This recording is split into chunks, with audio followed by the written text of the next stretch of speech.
نحمده ونصلي على رسوله الكريم الصلاة والسلام على سيد الأنبياء والمرسلين وعلى آله وصحابه أجمعين أما بعد فأعوذ بالله من الشيطان الرجيم بسم الله الرحمن الرحيم فيها يفرق كل أمر حكيم صدق الله ومولانا رسوله النبي امین المکین الکریم وعلی آلہ الشاہدین والشاکرین والحمد للہ رب العالمین۔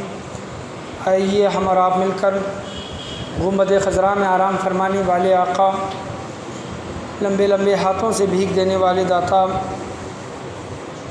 حضور پرنور شفیع یوم النشور جناب احمد مجتبیٰ محمد مصطفیٰ صلی اللہ علیہ وسلم کی بارگاہ بے کس پناہ میں درود و سلام کا ہدیہ نشاور کریے۔ پڑھیے بآواز بلند اللہم صلی علی محمد وعلی آل محمد وبارک وسلم علیہ الصلاۃ والسلام علیک یا رسول اللہ صلی اللہ علیہ وسلم۔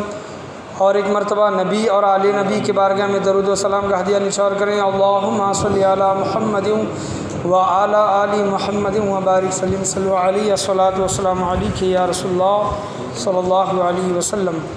خطبے کے بعد میں نے جس آیت کریمہ کا شرف حاصل کیا، اللہ تبارک و تعالی قرآن مجید فرقان حمید کے 25واں پارہ سورہ دخان میں ارشاد فرماتا ہے، اعوذ باللہ من الشیطان الرجیم بسم اللہ الرحمن الرحیم فیہا یفرق کل امر حکیم، یعنی ہر حکمت والا کام بانٹ دیا جاتا ہے اللہ تبارک و تعالی کے حکم سے۔ اس سے مفسران کرام، علماء کرام اس کی تشریح، اس کی تفسیر، اس کا ترجمہ اس طرح فرمائے ہیں کہ اس سے مراد شب قدر بھی ہے اور اس سے مراد شب برات بھی ہے، دونوں ہیں، لیکن شب برات اس سے زیادہ تر اکثر مراد لیا گیا ہے، یعنی اس رات ہر حکمت والا کام بانٹ دیا جاتا ہے شب برات۔ اور شب برات ہمیں کس مہینے میں ملتی ہے؟ شعبان المعظم کے مہینے میں۔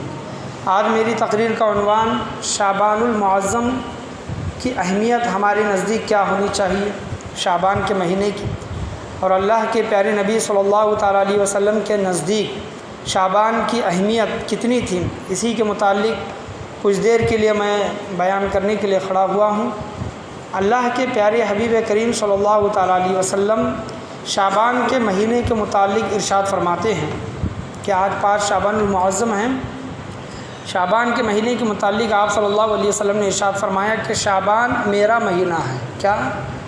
آپ صلی اللہ علیہ وسلم نے کہا کہ شعبان میرا مہینہ ہے اور رمضان اللہ تبارک و تعالیٰ کا مہینہ ہے۔ اور حضرت ماں عائشہ صدیقہ رضی اللہ تعالیٰ عنہ بیان کرتی ہیں کہ حضور صلی اللہ تعالیٰ علیہ وسلم کے نزدیک شعبان کے مہینے کی اتنی اہمیت تھی کہ آپ صلی اللہ تعالیٰ علیہ وسلم اکثر شعبان کے مہینے کے روزے رکھا کرتے تھے۔ یعنی حضرت عائشہ صدیقہ رضی اللہ تعالیٰ عنہ بیان کرتی ہیں کہ شعبان کے مہینے کے کچھ دن چھوڑ کر، شعبان کا جو پورا مہینہ ہے اس کے اگر کچھ دن چھوڑیں گے تو آپ صلی اللہ علیہ وسلم شعبان کے پورے مہینے کے روزے رکھا کرتے تھے، کچھ دنوں کو چھوڑ کر۔ تو اس کی وجہ کیا؟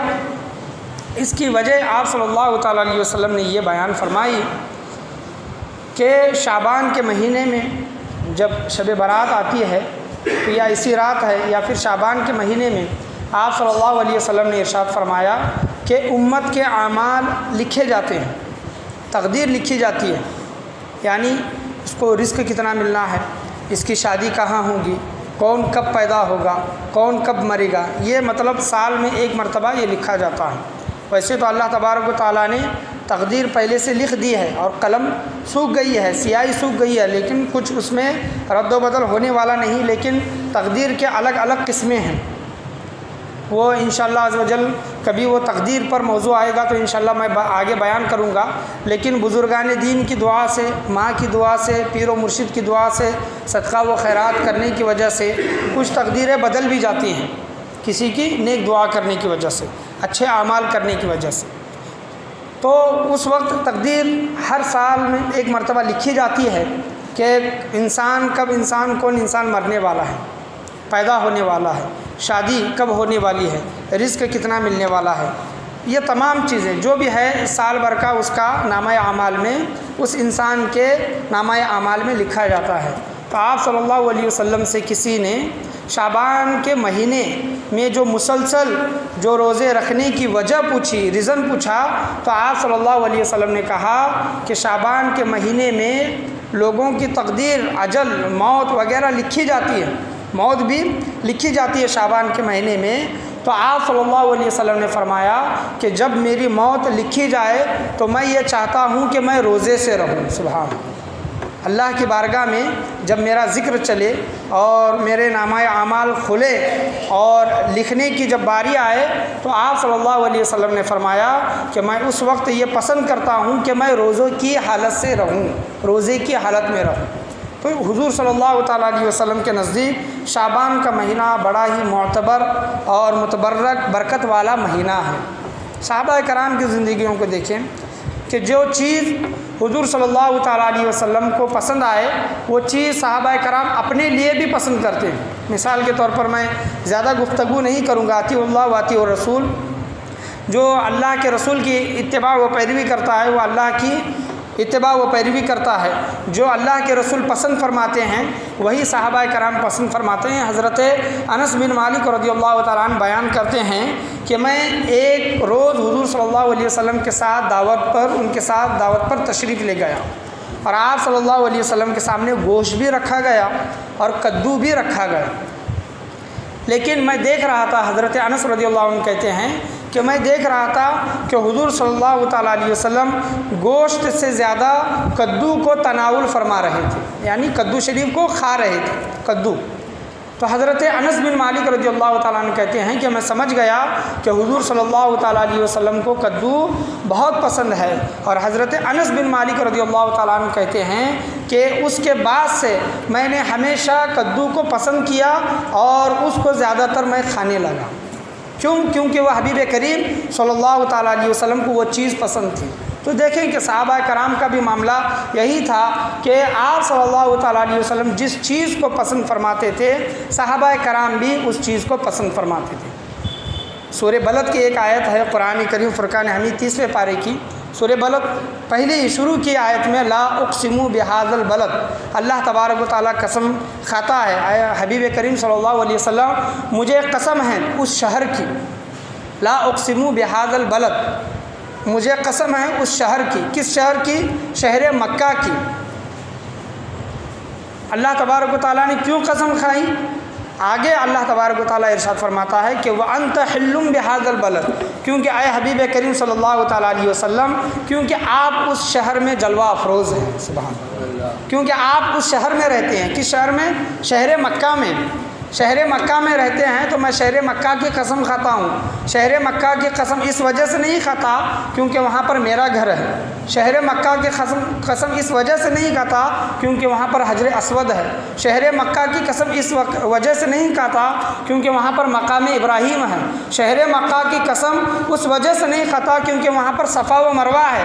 اے حبیب کریم صلی اللہ علیہ وسلم میں شہر مکہ کی قسم اس وجہ سے کھاتا ہوں وَأَنْتَ حِلٌّ بِهَذَا الْبَلَدِ، کیونکہ آپ وہاں پر رہتے ہیں۔ تو دیکھیں کہ محبوب جہاں پر رہے تو اللہ تبارک و تعالیٰ کو وہ شہر بھی سب سے زیادہ محبوب اور پسند ہے، سبحان اللہ۔ تو یہ ہے حضور صلی اللہ تعالیٰ علیہ وسلم کی شان، مقام و مرتبہ کہ آپ صلی اللہ تعالیٰ علیہ وسلم کو جس شے سے، جس دن سے، جس چیز سے، جس مہینے سے، جس شہر سے نسبت ہو جائے وہ معتبر اور برکت والی بن جاتی ہے، چاہے وہ کدو ہو، چاہے وہ شعبان کا مہینہ ہو، چاہے وہ مکہ معظمہ ہو، یعنی آپ صلی اللہ تعالیٰ علیہ وسلم کو جس سے نسبت ہو گئی وہ کوئی بھی چیز ہو وہ معتبر اور برکت والی بن جاتی ہے۔ پڑھیے ایک مرتبہ درود شریف، اللہم صلی علی محمد وبارک صلی علیہ الصلاۃ والسلام علیک یا رسول اللہ صلی اللہ تعالیٰ علیہ وسلم۔ تو شعبان کے مہینے کی بہت بڑی اہمیت اور فضیلت ہے، کیونکہ شعبان کے مہینے کو آپ صلی اللہ علیہ وسلم نے کہا کہ یہ میرا مہینہ ہے۔ تو جب آپ صلی اللہ علیہ وسلم نے کسی چیز کو جب میرا کہا ہے اس کا مقام و مرتبے کو ہم سمجھ نہیں سکتے، لیکن اس پر عمل ضرور کریں گے انشاءاللہ عز و جل۔ اور صحابہ کرام کا عمل و عقیدہ دیکھیں کہ جب شعبان کا مہینہ آتا تو آپ صلی اللہ علیہ وسلم کے صحابہ کرام، ہمیں صحابہ کرام کی زندگیوں سے روشنی ملتی ہے، ہدایت ملتی ہے، صحیح راستے ملتے ہیں۔ صحابہ کرام جب شعبان کا مہینہ آتا تھا تو علماء کرام فرماتے ہیں کہ اکثر صحابہ کرام قرآن کو اپنے سینے سے لگایا کرتے تھے۔ کیا کرتے تھے؟ قرآن کو اپنے سینے سے۔ اس سے مراد کیا کہ صحابہ کرام شعبان کے مہینے میں اکثر زیادہ تر تلاوت قرآن کیا کرتے تھے۔ علماء کرام نے اس کا ایک نقطہ یہ بھی نکالا ہے، امت کے لیے درس یہ بھی دیا ہے، صحابہ کرام کی زندگیاں ہم گنہگار امتیوں کے سامنے پیش کی ہے۔ اس کی وجہ یہ ہے کہ دیکھیں کہ ہم جب رمضان کا مہینہ آتا ہے تو ہم نمازوں کی پابندی کرتے ہیں، نمازوں کے ساتھ ساتھ ہم قرآن کریم فرقان حمید کی بھی پڑھنے کی تلاوت کی پابندی کرتے ہیں، اور قصد و ارادہ یہ کرتے ہیں، نیت کرتے ہیں کہ رمضان کے مہینے میں ہمارا یہ قرآن مکمل ہو جائے۔ لیکن اکثر یہ ہوتا ہے کہ سال بھر ہم قرآن نہیں پڑھتے، الا ماشاء اللہ جو لوگ پڑھتے ہیں ان کی بات نہیں کر رہا، لیکن کچھ لوگ جو قرآن نہیں پڑھتے اگر رمضان میں وہ قرآن کو کھولیں گے تو ان کو پڑھنے میں کچھ دقت ہوگی، پریشانی ہوگی۔ کیا ہوگی؟ وہ جلدی سے نہیں پڑھ پائیں گے، اور ایک مہینے میں جو قرآن کو جو مکمل کرنا ہوتا ہے وہ ٹارگٹ پورا نہیں ہوتا۔ تو صحابہ کرام کی زندگیوں سے ہمیں یہ سیکھنے کے لیے ملتا ہے کہ صحابہ کرام قرآن کو اپنے سینے سے لگاتے تھے۔ اس سے مراد کیا ہے کہ شعبان کے مہینے میں اکثر زیادہ تر تلاوت قرآن کیا کرتے تھے۔ تو ہمیں ان کی زندگیوں سے یہ سیکھنا چاہیے۔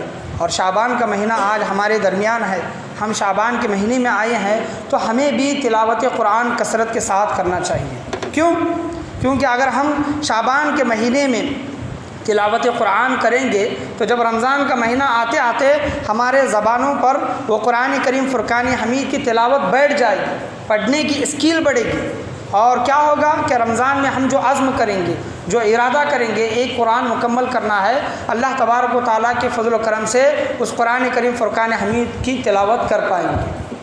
شعبان کے مہینے سے ہی تلاوت قرآن کو جاری و ساری رکھے۔ شعبان کے مہینے میں کچھ رکاوٹیں، کچھ تکلیفیں، کچھ زبان میں پڑھنے میں تکلیف وغیرہ ہو سکتی ہے، لیکن ہم اس کو اسی طرح جاری و ساری شعبان کے مہینے میں رکھیں گے تو انشاءاللہ عز و جل آنے والا مہینہ رمضان المبارک کا مہینہ وہ ہمارے لیے بطور آسان گزرے گا۔ روزے کی بھی حالت میں ہوں گے اور گلا بھی سوختہ ہوگا، لیکن جو ہم عادت ڈالے ہوئے ہیں شعبان کے مہینے میں قرآن کو پڑھنے کی، تو ہوگا کیا کہ ہمیں پڑھنے میں زیادہ تکلیف نہیں ہوگی۔ تو انشاءاللہ عز و جل آپ ارادہ کریں، میں بھی ارادہ کرتا ہوں کہ شعبان کے مہینے میں کثرت تلاوت قرآن کرنے کا ہم عزم کرتے ہیں انشاءاللہ عز و جل۔ پڑھیے ایک مرتبہ درود شریف، اللہم صلی علی محمد وعلی آل محمد وبارک وسلم، صلی اللہ علیہ الصلاۃ والسلام علیک یا رسول اللہ صلی اللہ تعالیٰ علیہ وسلم۔ تو رمضان کا مہینہ ہمیں جو ملتا ہے، رمضان کا مہینہ ہمیں جو ملتا ہے، ہمیں رمضان کے مہینے کی تیاری ابھی سے شروع کرنی چاہیے۔ علماء کرام رمضان کی تیاری، رمضان کا استقبال، رمضان کا ویلکم کس مہینے میں کرتے تھے؟ شعبان رجب کے مہینے سے ہی شروع کر دیتے تھے۔ اس کی تیاریاں، چاہے وہ روزے رکھنا ہو، قرآن پڑھنا ہو، نفلی عبادتیں ہو، دیگر جو بھی چیزیں نیک اعمال ہو، وہ رجب اور شعبان کے مہینے سے ہی شروع کرتے تھے۔ آپ صلی اللہ علیہ وسلم نے رجب کے مہینے کے متعلق، شعبان کے مہینے کے متعلق اور رمضان کے مہینے کے متعلق خاص کر دعائیں مانگی ہیں کہ اے باری تعالیٰ مجھے رجب کا مہینہ عطا فرما، شعبان کا مہینہ عطا فرما، رمضان کا پورا مہینہ عطا فرما۔ یہ آپ صلی اللہ علیہ وسلم کی دعائیں حدیث کریمہ سے ثابت ہے۔ اگر ہمیں رجب کا مہینہ ملا، شعبان کا مہینہ مل رہا ہے، انشاءاللہ عز و جل آنے والا مہینہ رمضان المبارک کا ملے گا، تو ہم سے بڑا خوش قسمت انسان کوئی نہیں ہوگا۔ تو نیک عبادات، نیک عمل شعبان کے مہینے سے شروع کر دیں، کیونکہ اکثر یہ دیکھا جاتا ہے جو لوگ رمضان کے مہینے کی تیاری نہیں کرتے تو رمضان کے کچھ خاص دنوں میں، شروع کے ایک ہفتہ پکڑ لو آپ یا پھر 10 دن پکڑ لو، اس دن مسجد میں تعداد خوب دکھائی دیتی ہے، لیکن 10 12 دن 15 دن جس طرح گزر جاتے ہیں، آدھا رمضان ہونے لگتا ہے تو مسجدیں بھی آدھی ہونے لگتی ہیں۔ تو ہمیں رمضان کے مہینے کی تیاری شعبان ہی کے مہینے سے ہمیں شروع کرنا چاہیے۔ دیکھیں ایک مثال کے طور پر میں بتانا، ایک سادی سی مثال آپ ہی کے سامنے پیش کرنا چاہوں گا کہ میں ایک انسان فاسٹ گاڑی سے جا رہا ہے، 2 ویلر سے جا رہا ہے، اور وہ سامنے دیکھتا ہے کہ اسپیڈ بریکر ہے۔ کیا ہے؟ Speed breaker.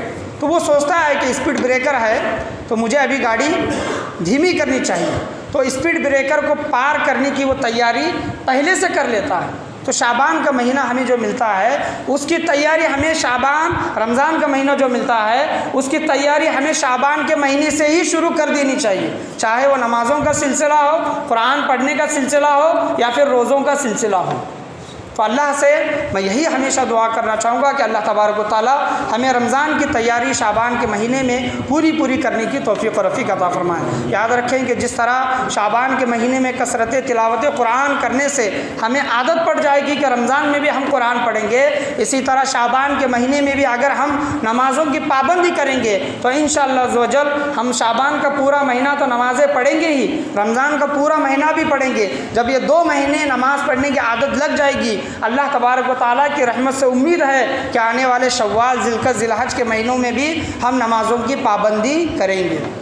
اور حضور سیدنا غوث الاعظم دستگیر رضی اللہ تعالیٰ عنہ غنیۃ الطالبین میں ارشاد فرماتے ہیں کہ انسان کے، یہ آخری بات ہے میں آپ کے سامنے پیش کر کے میں اپنی تقریر کو ختم کروں گا، کہ انسان کے 3 زمانے ہوتے ہیں۔ کیا ہوتے ہیں؟ 3 زمانے: ماضی، گزرا ہوا، پاسٹ، مستقبل، ماضی حال یعنی جو ابھی چل رہا ہے دور، اور مستقبل فیوچر، ماضی، حال اور مستقبل، یہ 3 زمانے ہوتے ہیں۔ ایک گزرا ہوا، ایک ابھی گزر رہا ہے، ایک گزرنے والا ہے۔ یہ انسان کے 3 زمانے ہوتے ہیں۔ ایک ہمارا جو ہوا پچھلا وہ گزر گیا، آج جو ہے وہ گزر رہا ہے، اور انشاءاللہ آنے والے دن یہ گزریں گے۔ تو حضور سیدنا غوث الاعظم دستگیر رضی اللہ تعالیٰ عنہ کہتے ہیں کہ رجب، شعبان اور رمضان کے متعلق بھی یہی فرماتے ہیں کہ جو امت کو جو رجب کا مہینہ ملا، کیا ملا؟ رجب کا مہینہ ملا، وہ گزر چکا۔ رجب کا مہینہ آیا اور چلا گیا، وہ ماضی بن گیا۔ رجب کا مہینہ کیا ہوا؟ ماضی بن گیا، گزرا ہوا زمانہ بن گیا۔ اور شعبان ابھی جو چل رہا ہے، ابھی ہمیں جو ملا ہے وہ حال کا زمانہ ہے، ابھی جو چل رہا ہے۔ اور رمضان یہ مستقبل، فیوچر کا زمانہ ہے، یہ ملے گا انشاءاللہ عز و جل۔ تو حضور سیدنا غوث الاعظم دستگیر رضی اللہ عنہ اور علماء کرام فرماتے ہیں جو گزرا ہوا، وہ جو گزر گیا وہ گزر گیا، لیکن جو ملا ہے ابھی، ہم کیا کرتے ہیں کہ گزرے ہوئے کی بھی فکر کرتے ہیں اور آنے والی کی بھی فکر کرتے ہیں، یعنی جو آنے والا ہے اس کی بھی فکر کرنا شروع کرتے ہیں، اور جو گزر گیا اس کی بھی فکر کرنا شروع کرتے ہیں، جو ابھی ہے اس کی فکر نہیں کرتے، یعنی جو ابھی ہمارے سامنے جو ہے اس کی فکر نہیں کرتے، آنے والے دنوں کی فکر کرتے ہیں اور گزرے ہوئے دنوں کی ہم فکر کرتے ہیں۔ تو علماء کرام فرماتے ہیں کہ رجب کا مہینہ گزر گیا، شعبان کا مہینہ تمہیں ملا ہے، رمضان کا مہینہ تمہیں ملے گا نہیں ملے گا یہ گارنٹی نہیں۔ رمضان کا مہینہ مجھ میں سے، آپ میں سے کسی کو ملے گا یہ کوئی گارنٹی نہیں دے سکتا۔ ہو سکتا ہے کہ یہاں پر رمضان کا چاند دکھے اور یہاں پر کسی کی روح قبض ہو، اس دنیا سے چلے جائے۔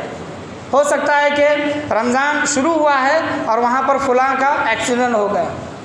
تو رمضان کی تو تیاری انشاءاللہ عز و جل کرنی ہے، لیکن رمضان کا ہم انتظار نہیں کریں گے، اس کا انتظار کریں گے لیکن تیاری ابھی سے شروع کریں گے۔ جو ہمارے پاس جو ابھی جو حال، جو شعبان کا جو مہینہ ہمیں ملا ہے اس کی تیاری انشاءاللہ عز و جل ہم ابھی سے کریں گے۔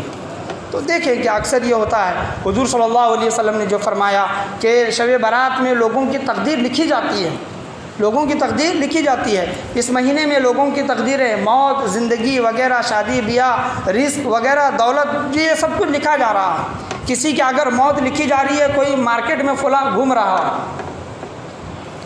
کسی کی موت لکھی جا رہی ہے تو فلاں شادی ایک اٹینڈ کر رہا ہے، کسی کی موت لکھی جا رہی ہے، اللہ تبارک و تعالیٰ شعبان کے مہینے میں لکھ رہا ہے کہ یہ فلاں شخص اس سال میں مرے گا، تو وہ موج مزہ مستی کر رہا ہے۔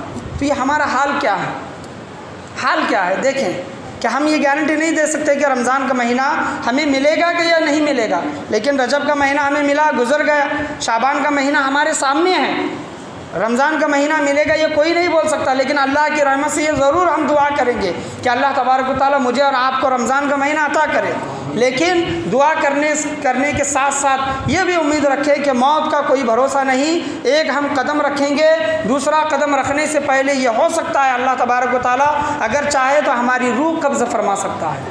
تو اتنا دیر اتنی دور تک نہ سوچیں. اللہ تبارک و تعالیٰ ضرور اللہ کی رحمت سے ہمیں یہ امید ہے کہ اللہ تبارک و تعالیٰ ہمیں رمضان کا مہینہ بھی عطا کرے گا. لیکن ہمیں رمضان کے مہینے کی تیاری کرنے کے ساتھ ساتھ ہمیں شعبان کی اہمیت کو، شعبان کے مہینے کی فضیلت کو، شب برات کی فضیلت کو اللہ تبارک و تعالیٰ ہمیں سمجھنے کی توفیق و رفیق عطا فرمائے. جس طرح شعبان میں صحابہ کرام شعبان کے مہینے کو اہمیت دیتے تھے، حضور صلی اللہ علیہ وسلم نے جو شعبان کے مہینے کو اپنا مہینہ کہا ہے، اس کی اہمیت کو ہمیں بھی اللہ تبارک و تعالیٰ سمجھنے کی توفیق اور رفیق عطا فرمائے. اور ایک دوسری چیز، صحابہ کرام کی زندگیاں علماء کرام نے ہمارے سامنے کھول کر رکھی ہے. تو صحابہ کرام کا یہ معاملہ ہوتا تھا، یہ عادتیں ہوتی تھی صحابہ کرام کی کہ اکثر صحابہ کرام شعبان کے مہینے میں زکوٰۃ دے دیا کرتے تھے. کیا کرتے تھے؟ شعبان کے مہینے میں. اس کی وجہ علماء کرام فرماتے ہیں کہ دیکھیں کہ ہر کوئی رمضان کرتا ہے، سحری کا بھی معاملہ ہوتا ہے، افطاری کا بھی معاملہ ہوتا ہے. رمضان میں ہم وہ چیزیں کھاتے ہیں اللہ تبارک و تعالیٰ کے عطا سے جو 11 مہینوں میں ہمیں میسر نہیں ہوتی. یہ بھی ایک رمضان کی برکت ہے، روزے کی برکت ہے، جو ہمیں صبح میں اچھا کھانے کے لیے مل رہا ہے، شام میں بھی اچھا کھانے کے لیے مل رہا ہے. لیکن کچھ لوگ ایسے بھی ہوتے ہیں جن کی زندگیاں اس طرح گزرتی ہیں کہ وہ رمضان کا جب مہینہ آتا ہے تو وہ رمضان کی تیاری میں لگ جاتے ہیں. یعنی کتنا پیسہ کمائیں، کیسا کریں، افطاری کا کیسا کریں، سحری کا کیسا کریں، عید آئے گی، بچے پوچھیں گے، ان کو کپڑے دینا ہے، گھر میں پکوان وغیرہ پکانا ہے. غریب لوگوں کی زندگی کا میں آپ کے سامنے جائزہ پیش کر رہا ہوں. تو غریب انسان وہ رمضان تو روزے وغیرہ کرتا ہے، عبادتیں کرتا ہے، لیکن اس کے ساتھ ساتھ وہ کیا کرتا ہے؟ غریب انسان رمضان کس طرح گزارے، بچوں کو اچھا کھانا کس طرح کھلائیں، گھر والوں کو کھانا کس طرح کھلائیں، ان کو کپڑے وغیرہ رمضان میں عید کے موقع پر انہیں کس طرح دے، یہ اس میں لگ جاتا ہے. جس کی وجہ سے اس کی اکثر زیادہ تر عبادتیں غریب انسان کی چھوٹ جاتی ہے، کیونکہ وہ کمانے کے لیے باہر نکل جاتا ہے. رمضان میں ہر کوئی اچھے سے کھانا پینا چاہتا ہے، رہنا چاہتا ہے، لیکن کچھ لوگوں کی کنڈیشن اس طرح نہیں ہوتی جس کی وجہ سے وہ باہر کمانے کے لیے نکل جاتا ہے. تو صحابہ کرام کیا کرتے تھے کہ شعبان کے مہینے میں ہی زکوٰۃ دے دیا کرتے تھے غریب لوگوں کو. کیا کرتے تھے؟ غریب لوگوں کو شعبان کے مہینے میں ان کو زکوٰۃ جو مل جاتی تو وہ اس سے اپنا گزارا کرتے. رمضان میں اتنے ان کو محنت اور تکلیف کا سامنا کرنا نہیں پڑتا تھا رمضان کے مہینے میں، اور وہ جی کھول کر عبادتیں کرتے تھے. تو یہ صحابہ کرام کی زندگی ہے جو ہمارے سامنے آج پیش ہو رہی ہے. تو میں آپ کو بتانا یہ چاہ رہا ہوں، اگر کوئی انسان صاحب مال ہے، صاحب حیثیت ہے، اور اس پر 1 سال اگر گزر گیا، اتنا مال ہے، 7.5 تولہ سونا یا پھر 52.5 تولہ چاندی یا پھر 52.5 تولی چاندی کی قیمت کے مال کے پیسے اس کے پاس ہیں، اور 1 سال گزر گیا ہے، تو اس کو یہ چاہیے کہ شعبان کے مہینے میں ہی زکوٰۃ دے دے، غریب انسان کو زکوٰۃ دے دے، تاکہ اس کا آنے والا رمضان کا مہینہ اچھے سے گزرے. علماء کرام یہ بھی فرماتے ہیں کہ زکوٰۃ کے لیے شرط ہے کیا کہ مال پر 1 سال گزرنا. یعنی آج کے دن میرے پاس اگر مال آیا ہے تو پورا 1 سال گزرے اور اتنا ہی مال میرے پاس ہے یا پھر اس سے زیادہ ہے تب میں زکوٰۃ دوں گا.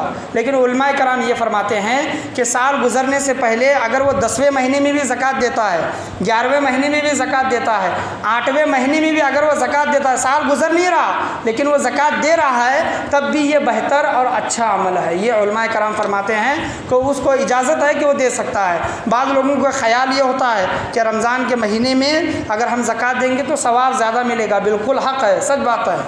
سنت اگر پڑھیں گے تو فرض کے برابر ثواب رمضان میں، اور فرض پڑھیں گے تو 70 فرضوں کے برابر ثواب ہے. لیکن ایک طرف یہ بھی نظر رکھیں کہ غریب لوگوں کا حال کیا ہوتا ہے رمضان کے دنوں میں. محنت کے جو کام ہوتے ہیں، وزن کے جو کام ہوتے ہیں، جو لوگ کرنے کے لیے جاتے ہیں، جو وزنی جو محنتی کام کرتے ہیں، محنتی کام کی وجہ سے وہ لوگ روزہ بھی نہیں رکھ پاتے. یعنی روزہ جو فرض ہے انسان پر وہ بھی چھوڑ دیتے ہیں. تو جو مالدار انسان ہے، صاحب حیثیت انسان ہے، اور ان کے پاس اتنا مال ہے اور 1 سال گزر چکا ہے، تو رمضان کے مہینے کا انتظار نہ کرے، شعبان کے مہینے میں ہی غریب لوگوں کو تلاش کرے. اپنے آزو بازو پڑوس میں دیکھیں، اپنے رشتہ داروں میں دیکھیں، اگر کوئی غریب انسان ہمیں ملتا ہے تو اس کو زکوٰۃ دے دیں. اللہ تبارک و تعالیٰ کی رحمت سے ہمیں یہ امید ہے کہ جو ثواب ہمیں رمضان کے مہینے میں مل رہا ہے رمضان کا مہینہ رہنے کی وجہ سے، لیکن اگر ہم غریب کی سہولت دے کر شعبان کے مہینے میں اگر وہ زکوٰۃ دیں گے، صحابہ کرام کے طریقے پر عمل کریں گے، تو اللہ کی رحمت سے یہ امید ہے کہ جو ثواب ہمیں رمضان کے مہینے میں ملے گا وہی ثواب ہمیں شعبان کے مہینے میں بھی ملے گا۔ اللہ سے دعا ہے کہ اللہ تبارک و تعالی ہم تمام لوگوں کو بولنے سننے سے زیادہ عمل پیرا ہونے کی توفیق و رفیق عطا فرمائے، شعبان المعظم کی احترام و تعظیم کرنے کی توفیق و رفیق عطا فرمائیں، اور اس میں اکثر زیادہ سے زیادہ روزے رکھنے کی توفیق و رفیق عطا فرمائیں۔ رمضان کے مہینے میں تو روزے رکھنا ہے ہی، وہ فرض ہی ہیں، لیکن ان روزوں کی عادت پڑ جائے فرض روزے رکھنے کی، تو وہ روزے رکھنے کی عادت شعبان کے مہینے سے ہی رکھنے کی اللہ تبارک و تعالی توفیق و رفیق عطا فرمائیں۔ کثرت تلاوت قرآن، کثرت درود شریف، کثرت روزہ رکھنے کی توفیق و رفیق عطا فرمائیں۔ لا الہ الا اللہ محمد رسول اللہ صلی اللہ تعالی علیہ وسلم، وآخر دعوانا ان